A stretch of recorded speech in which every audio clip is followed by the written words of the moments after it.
Hi, this is Tamara from mooglyblog.com, and in this video, I'm going to be demonstrating how to crochet the Edinburgh Evenings Scarf, which is a free pattern I designed for mooglyblog.com and our trip to Scotland. This pattern features a new, unique stitch pattern that I really hope you'll enjoy. To make it, I used a US 7 4.5 millimeter crochet hook and approximately 450 yards of Concept by Katia Cotton-Merino fine. As you can see, there's not much left, but I think we'll have enough for this demo. I used one skein of each color, 6 total. I also recommend you have some stitch markers handy. The finished scarf, as written, is 71 inches long and 9 inches wide, but I've included the stitch multiple of 3 plus 2 plus the turning chain in the pattern, so you can definitely alter this pattern to make it as wide or narrow as you'd like, and of course, the great thing about a scarf is you can just add more rows until you have the length you'd like as well. Let's go ahead and take a closer look at the Edinburgh Evenings Scarf. Here we have a close-up view of one end of the Edinburgh Evenings Scarf. This simple mesh is created using several more advanced crochet stitches. We start with a row of foundation single crochet, but if you prefer, you absolutely can chain 36, skip the chain closest to the hook, and single crochet in each remaining chain across. Those instructions are also included in the written pattern. We also use something called a chainless starting treble crochet, which lets us have tall stitches along the side that look much better than a chain 4 and therefore don't require a border or edging. We also used the linked treble crochet stitch every time we create this beautiful mesh, and that's what keeps our stitches close together and creates this beautiful open work design. Now, let's go ahead and get started with our stitching. To begin our scarf, we start with a row of 35 foundation single crochets, or you can substitute standard single crochets as I mentioned earlier. Here, I've chained 2. I'm going to insert my hook into the back hump, or the underneath hump if you will, of the first chain, the one right next to the slip knot. I yarn over and pull up a loop, and now that loop becomes the chain at the bottom of my first stitch. I yarn over and pull a loop up through that chain, and then yarn over and pull through 2.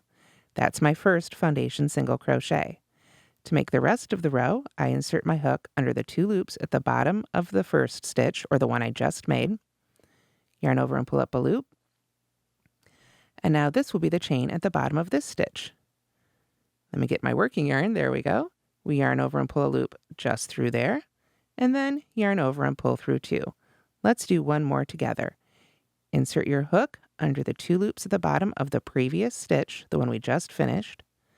Yarn over and pull up a loop. Make sure to pull that loop up nice and high so that it's even with the other one. Yarn over and pull through 1. Yarn over and pull through 2. Keep doing this until you have a total of 35 stitches. So here I have a smaller version of row 1 for demonstration purposes.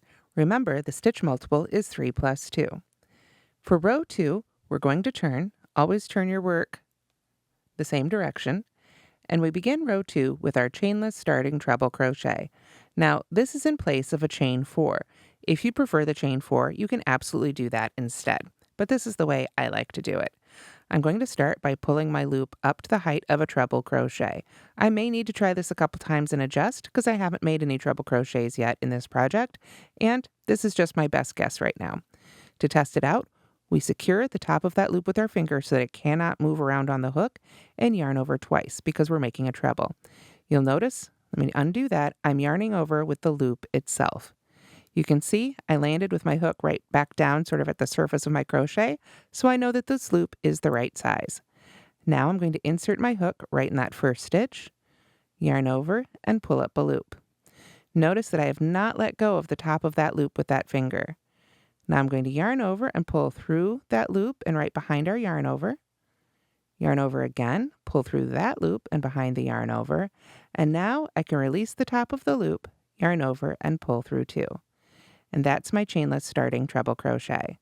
Just like the foundation single crochet, I do have separate video tutorials for that on the Moogly YouTube channel. For now, we're going to go ahead and move on, but I want you to notice I went ahead and put a stitch marker in the top of the first stitch. Putting a stitch marker in the first and last stitch of each row will really help you keep track of your pattern. Now we go back to our written instructions. We've worked our chainless starting treble in the first stitch, so now we're going to treble crochet in the next stitch. Yarn over twice and go right in the next stitch and make a standard treble crochet. There we go. Then we begin our repeat, the part that starts with the asterisk. We chain one, skip the next stitch, and work a treble crochet in the stitch after that. Like so.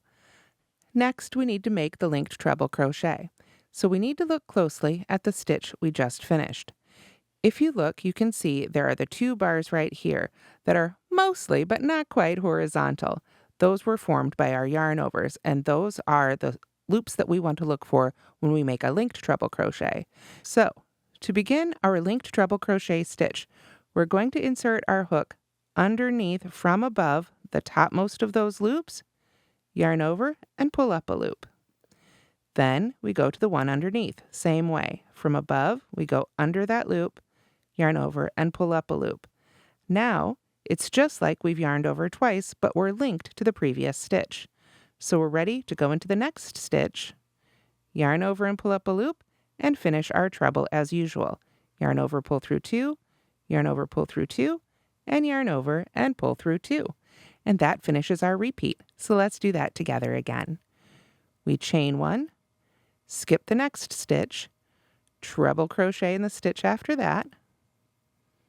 Looks like I'll need to pull up some more yarn here in a second. It's creeping up on me. There we go. And now we're ready for another linked treble. So we want to again look for those two mostly horizontal bars right there along the length of our stitch. Come in from above, yarn over and pull up a loop. Go to the next one, yarn over and pull up a loop. And I like to give just a little tug to those loops to make sure they're nice and even and pulled up all the way. Then we go right into the next stitch, yarn over and pull up our loop, and work our treble off the usual way. Yarn over and pull through two, yarn over and pull through two, and yarn over and pull through two.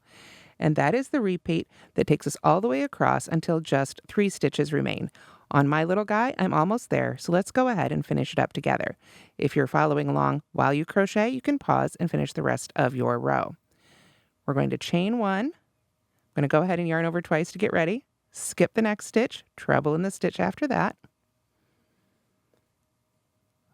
Like so. And then, remember, after we've got that one made, then it's time for our linked stitch. Go into the topmost of those horizontal loops, and then the bottom horizontal loop. Give each of those little loops a tug, then right into the next stitch, yarn over and pull up our loop, and work our treble crochet off as usual. Now, as you can see here on my little swatch, I've got just 3 stitches left. So now we need to chain one, skip the next stitch. We're going to treble crochet in the next stitch, and then treble crochet again in the last stitch. If you'll recall, we started the row off with 2 treble crochets, non-linked. There we go. Get that yarn out of the way a little bit, and you can see we have finished off that row in the same way. So on a much larger scale here, this is what your scarf should look like after row 2. Now we're ready to begin row 3, and rows 3 and 4 will be the 2 rows that you'll repeat for the rest of the scarf. So this is the first row of our row repeat. We're going to turn, and again, we always want to turn our work the same direction. And again, I'm going to start with a chainless starting treble crochet. If you'd like, remember you can start instead with a chain 4. It's your project. You should do whatever makes you happy. I'm going to go ahead, and as I finish this stitch, I will put a stitch marker in the top of this one.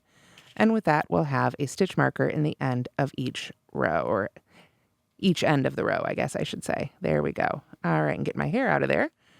All right, so now we are ready to come back to our instructions for row 3. And for this one, we start our repeat right away. We chain one and treble crochet in the next stitch. Sounds very familiar so far, so that's going to be the very next stitch. And now we are going to work our linked treble crochet in the next treble crochet. We're going to skip that chain 1 space in between. So let's do that together here. Now remember, it's a linked treble, so we need to find those horizontal bars and pull up our first loop. Then come down the length of the stitch here to find the second loop and pull up our loop. Give those a little tug. Now we're going to skip the chain 1 and go right into the next treble crochet right there. Pull up our loop and finish it off as usual. By doing this and having this chain 1 up here, we're actually going to offset our pattern so that our holes don't all line up vertically. So now we do that repeat again. Chain 1, treble crochet right in the next stitch. That's going to be the second one of this pair right here. Then linked treble, so we know we're going to go under those 2 loops. Pull up one from the first, pull up another from the second, give those a little tug, skip the chain 1 space, and go right in the top of the next stitch. And we do that again. Chain 1, treble crochet right in the very next stitch. Pull up a little bit more yarn here as needed. Then we come back and work our linked treble. Pull up a loop from the top loop, pull up a loop from the bottom loop, skip that chain 1 space, and make sure you come to the first of that next pair of stitches. Now this row, you keep working all the way across until just 1 treble crochet remains. That means we've got 1 more repeat. Chain 1, go right into the next treble, finish our treble crochet, go under those 2 loops to pull up our loops. So we've got our first one and our second one. We're going to come to the next treble crochet, skip that chain 1 space, finish up our treble crochet, and now what we're going to do is chain 1 and then treble crochet in the very last stitch. And again, this is going to mirror what we did at the beginning of this row. And now I'll go ahead and get that stitch marker out and get prepared to put it in the first stitch of the next row. But this is what it should look like, at least a tiny version of it, after row 3. So now we're ready to begin row 4. So we want to turn our work again and start again with our chainless starting treble crochet. These can be quite fiddly, and a lot of times I have to redo them as well. So if it takes a few tries each row to get it right, don't worry about it. It's a very fiddly stitch. But personally, I think the look is worth it. If you've got another treble crochet substitute you'd like to use instead, that's no problem at all. All right, so we've got our first chainless starting treble crochet made, and now we're going to skip that chain 1 space and work a treble crochet in the next stitch. So we yarn over twice, skip that chain 1, and go right in the first of that pair. Then we're going to chain 1, and this part begins our repeat, chain 1, and treble crochet in the next stitch. So that'll be the next one right here. And now we are going to work our linked treble crochet in the next stitch, making sure to skip that chain 1 space. So same thing, come under that loop at the top, go under the loop at the bottom, make sure our loops are pulled up nice and high, skip that chain 1, and go right in the next stitch. So the start for this row can feel a little awkward, but it's basically mimicking what we did down here in row 2, but now we're working to offset the pattern. So let's do that repeat again. We start with our chain 1, and we treble crochet right in the next stitch. Then we linked treble crochet. So we know we're going to pull up our loops, and we want to make sure to skip that chain 1 in between. So really it's only different on the ends. The meat, or center if you will, of each of these rows is pretty much the same. Chain 1, treble crochet in the very next stitch.